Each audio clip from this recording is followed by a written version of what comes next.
And joining us now is Jules Clancy from the stonesoup.com over in Sydney today. Hello to you, Jules. Morning, Glenn. Nice to see you once again. I know it's a little bit earlier there, of course, 2 hours behind us. You've got your cup of coffee. I've got mine as well, actually. Oh, I'm a tea drinker, actually. I've got some white Kumaitan tea, so coffee's too much for me. It's time of the day. I need to ease into coffee. Is that tea bags? No, leaf tea. I've got my teapot. Oh, okay. Oh, very nice. Nice stainless steel teapot. No tea cozy on that, I notice. Oh, no, it's so there's stainless steel's it lifts off and it's got a tea cozy built into it. Oh, golly. Well, there you go. It's very, very stylish teapot, and it doesn't ever drip. Like, I love it. We might have to do a feature on tea, perhaps. Yeah, actually, I should write a blog post on tea as well. That's a great suggestion. Yeah. Well, today we're talking about chopping like a chef, and we've got a recipe coming up as well, a nice salad recipe. But that is one thing I absolutely admire of chefs, is that ability to go, and suddenly an onion is chopped evenly and in small size portions. Just amazing. How do they do it? Well, I guess the first thing you've got to remember is that chefs, they're chopping all day, and particularly, when they start out as apprentices, that's their job. They rock up, they chop all day, then they clean up and go home, kind of thing. So, the first kind of most important thing is it's all about practice, and that speed and kind of efficiency comes in time. Yeah.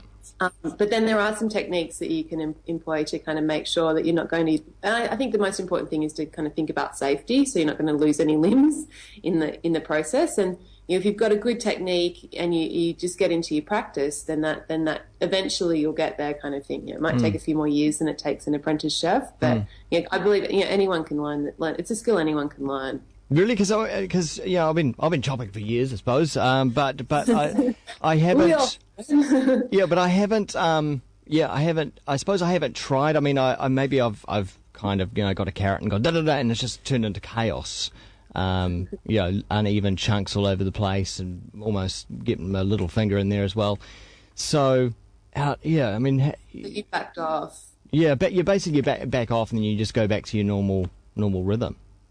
Yeah. Okay. So I guess so.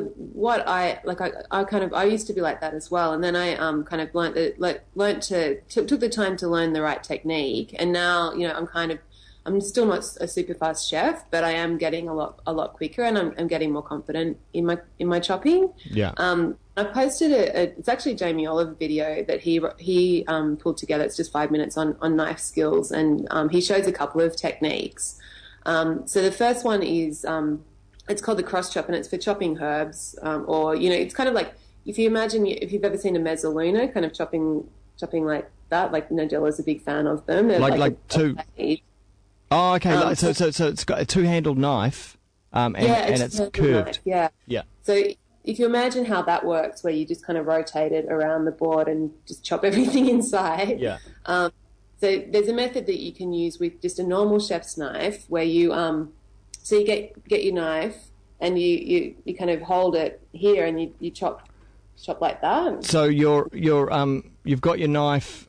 Actually, I'll grab a knife. That might be easier. Yeah. So you got your knife sort of hovering over the board, and is that your hand that you've got over the top of it?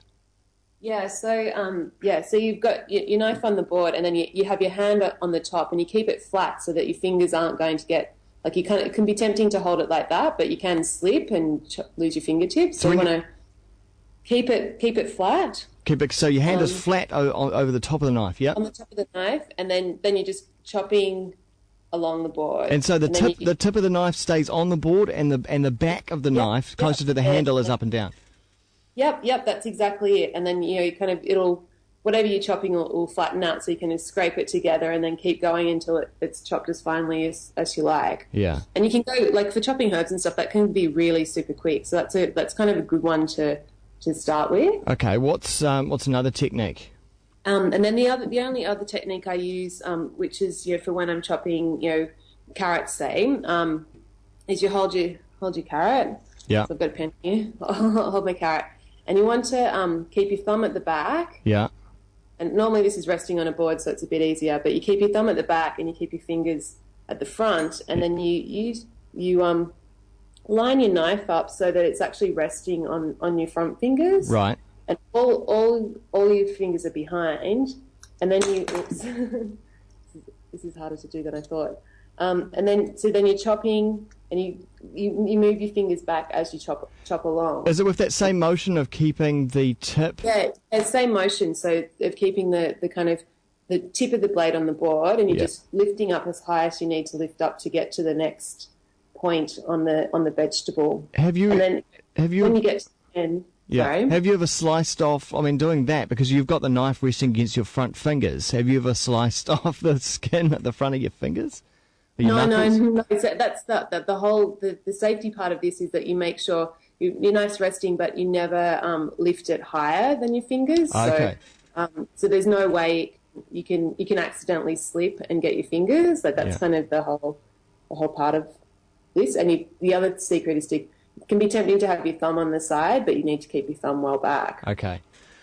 So one thing it looks like is that you actually need a really good knife as well. It's got to be one of these, a large chef's knife with a big blade. It's not a thin blade at all. So I guess you need the tools first of all. Yeah, it is if you do want to chop fast, having a good quality sharp knife's really worth it. And you only need one, Glenn. So I mean, it might cost you $100, $150, but it's like an investment. Like I've had this for years, and I use it every day or every time I'm cooking, which is every day at the moment. And it's kind of my cost per use would be minuscule kind of thing. Yeah. So I mean, it's the one piece of kitchen equipment that you use all the time. And when I travel, like I'm going away this weekend to a friend's place, I'll take my knife with me, kind of thing. I know crap knives, and it makes it safer, and it makes it quicker, and it's kind of I'm a minimalist. I'm not into buying fancy kitchen equipment, but I do highly recommend getting a decent knife and a decent sharpening system. So rather than many tools, just buy the one tool and make sure it's a good tool. What about keeping it sharp? How do you do that? Actually, I'll grab those. Jules is off around the kitchen grabbing tools. I should have thought this a bit better. So I've actually my boyfriend bought these. I was a bit skeptical at first, but the Fury fingers. So I don't know if you can see. So it looks like two forks kind of to join together.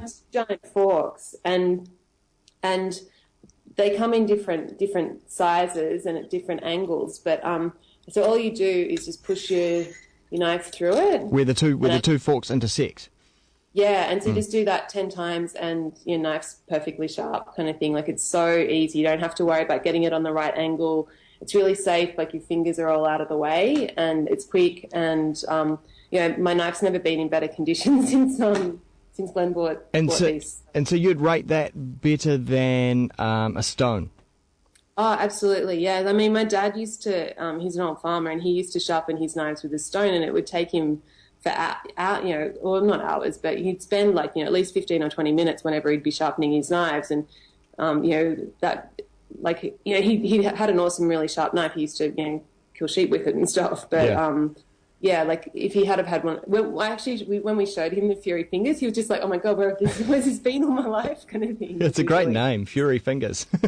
Yeah. So and they're not that expensive. So I really, really recommend them, and they work on different types. You don't have to buy a Fury knife to use. Yeah. Good. All right. Well, we've got the skills, we've got the knife, we've got the even surface, the chopping board as well. Let's make the recipe today. It's the carrot and ribbon salad with pesto dressing and cashews. Yeah. So this is one where we're not actually using a knife. Yeah. So I've kind of found that I've been really getting into using carrots at the moment. They've been awesome at the farmers markets. I've been getting these big bunches for $2. So I've been coming up with more ways to use carrots. And I found that I tried to slice them really finely with my knife, and that they were quite thick still. And then I tried my mandolin, and that wasn't very good. But I've actually found using a vegetable peeler you can make like kind of these big fat ribbons of carrot, and they're lovely. And so this salad's just really simple. I've just made a pesto that's slightly different. It's just using nuts instead of using cheese, and basil and garlic. And then so just make a dressing with the pesto and a bit of lemon juice and olive oil, and then toss the carrot ribbons through that, and then finish it off with some cashews. So it's vegan. It's really simple, and it'll keep in, it'll sit around in the fridge for a while, so you can kind of make it ahead, and if you want to have it, take it to work for lunch or something like that, it's really lovely. And the carrots, they're all sweet and crunchy, and then you've got the pesto. It's got that lovely basil freshness and stuff. Like, it's a really good salad. But no knife required. No knife required in this one. So simple, so easy. Do you know it was World Vegan Day on Monday? Oh, I didn't know that. Yeah, no. It was. Yeah. But I guess, that could be, for vegans, it's Vegan Day every day. But it was a day to highlight, I suppose, vegan lifestyles and cruelty to animals, that kind of thing. As well. Okay. Thanks for letting me know. That's good. Yeah. Well, the post is at the top of the stonesoup.com on the blog there now for the knife skills, and also the link to that Jamie Oliver video, plus the recipe as well for the carrot ribbon salad with pesto dressing and cashews. Always a pleasure, Jules. So nice to have you on, and we'll catch you next week. Thanks, yes, I'll catch you next week.